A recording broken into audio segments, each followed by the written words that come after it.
السلام عليكم ورحمة الله وبركاته. الحمد لله خالق الوجود من العدم وجاعل النور من الظلم فمخرج الصبر من الألم فملقي التوبة على الندم فنشكره على المصائب كما نشكره على النعم ونصلي على رسوله الأكرم للشرف الأشم والنور الأتم والكتاب المحكم وكمال النبيين والخاتم. اما بعد. محترم سامعین کرام، مہمانان اعظام اور صدر جلسہ، آج کے اس سیرت النبی کے جلسے میں میری تقریر کا عنوان ہے عصر حاضر میں سیرت النبی کی معنویت و افادیت. حضرات، آج ہم اور آپ جس دور سے گزر رہے ہیں یہ وہ دور ہے جسے ترقی کا دور کہا جاتا ہے. آج انسان ستاروں پر کمندیں ڈال رہا ہے، چاند پر پہنچ رہا ہے، سورج پر پہنچنے کے لیے اڑان بھر رہا ہے. دن بدن، روز بروز نئی ٹیکنالوجی کے ذریعے انسان کائنات کو مسخر کر رہا ہے، نئی چیزیں ایجاد کر رہا ہے، عیش و عشرت کا سامان فراہم کر کے دنیا والوں کو زندگی کی متنوع اور مختلف سہولیات سے روشناس کرا رہا ہے. لیکن بدقسمتی اور افسوس یہ ہے کہ دور جدید کا یہی ترقی یافتہ انسان زندگی گزارنے کے سلیقے سے ناآشنا ہے. اسے زندگی گزارنے کا فن معلوم نہیں ہے. اسے خود یہ معلوم نہیں ہے کہ اس کی زندگی کتنی عمیق، کتنی نازک، کتنی لطیف ہے، اور اس زندگی کو گزارنا، اس کی کشتی کو پار لگانا کتنی بڑی ذمہ داری کا کام ہے. زندگی کے اس دریا کو کیسے عبور کیا جائے، یہ خود ترقی یافتہ انسان اس سے غافل ہے. اسی حقیقت کی عکاسی برسوں پہلے علامہ اقبال نے ان الفاظ میں کی تھی: ڈھونڈنے والا ستاروں کی گزرگاہوں کا اپنے افکار کی دنیا میں سفر کر نہ سکا، اپنی حکمت کے خم و پیچ میں الجھا ایسا، آج تک فیصلہ نفع ضرر کر نہ سکا. جس نے سورج کی شعاعوں کو گرفتار کیا، زندگی کی شب تاریک کا سحر کر نہ سکا. سامعین کرام، حیرت اور تعجب اس بات پر ہے کہ دنیا کو مادی ترقی کی راہ سے ہمکنار کرانے والا یہ انسان خود اپنی روحانی راہ سے بھٹک چکا ہے.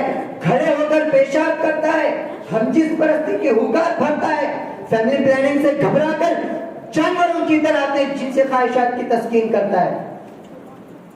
دور جدید کا یہ انسان جو مادی ترقی کی باتیں تو بہت کرتا ہے مگر اپنے باپ کا پتہ نہیں بتا سکتا.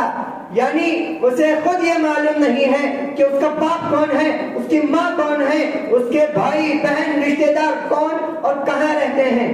نہ اس کی زندگی میں چین ہے، نہ سکون، نہ امن ہے، نہ سلامتی. ایک بے چین اور مضطرب زندگی جو صرف اور صرف دولت اور پیسے کے سہارے جیے جا رہا ہے.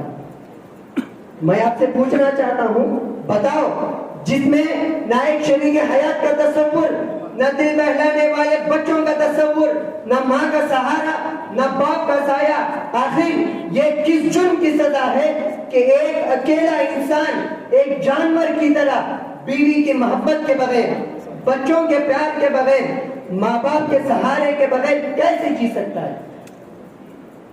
حضرات، اس سوال کا جواب یہ ہے کہ آج انسان کے پاس سب کچھ کا مہیا ہونا، ہر قسم کے مادی وسائل کا موجود ہونا، عیش و عشرت کے تمام اسباب مہیا ہونا، مگر دل کا چین و سکون سے خالی ہونا، قلبی سکون اور امن و سلامتی سے دل کا محروم ہونا، دراصل اپنے خالق اور مالک کائنات کو بھول کر زندگی بسر کرنے کی سزا ہے. آج انسان کائنات اور کائنات کی چیزوں پر تو غور کر رہا ہے مگر اس کائنات کے بنانے والے کے وجود پر غور کرنے سے عاجز ہے. دور جدید کا یہ انسان اپنے مربی حقیقی اور خالق کائنات کی معرفت کے بغیر ترقی کی راہیں اور کامیابی کی منزلیں طے کرنا چاہتا ہے. یہی وجہ ہے کہ آج انسان کے پاس ہر قسم کے مادی وسائل، عیش و عشرت کے تمام اسباب مہیا ہونے کے باوجود یہ انسان اپنی زندگی میں ناکام و نامراد ہے. وہ زندگی کے کسی بھی شعبے میں حقیقی کامیابی سے ہمکنار نہیں.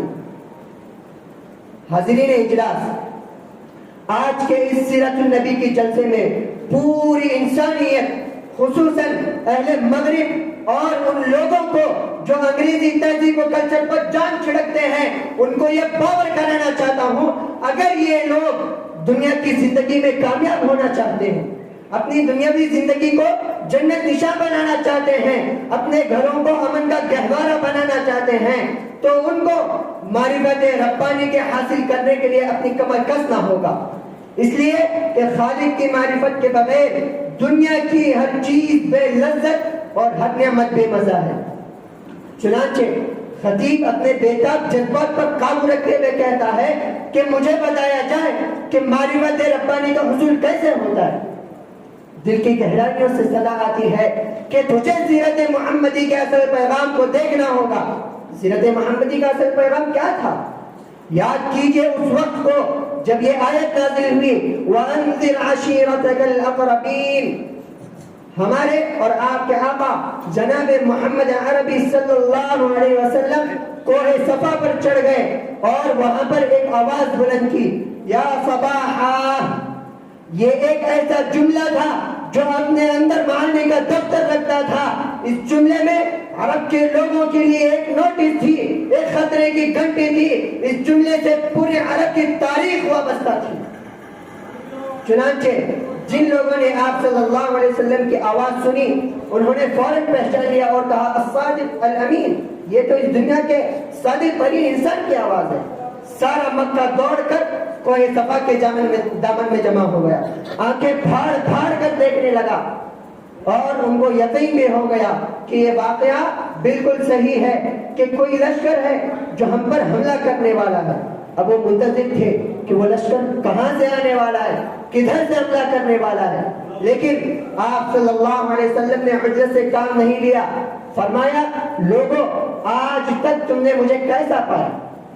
لوگوں نے جواب دیا الصادق الامین، یعنی سچ بولنے والا اور امانت دار۔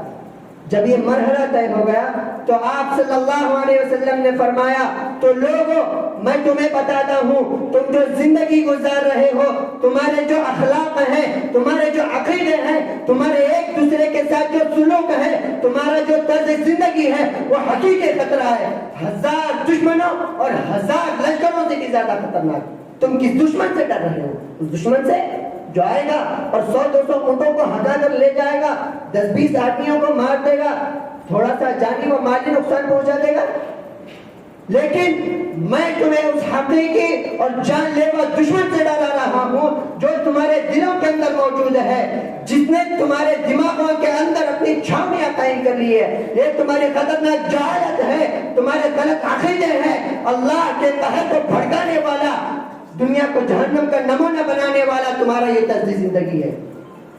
اس لیے میں تم سے اپیل کرتا ہوں، اس شیطانی زندگی سے باز آ جاؤ، پتھر کی مورتیوں کو چھوڑ کر خدا واحد کی عبادت میں لگ جاؤ اور کہہ دو لا الہ الا اللہ، کامیاب ہو جاؤ گے۔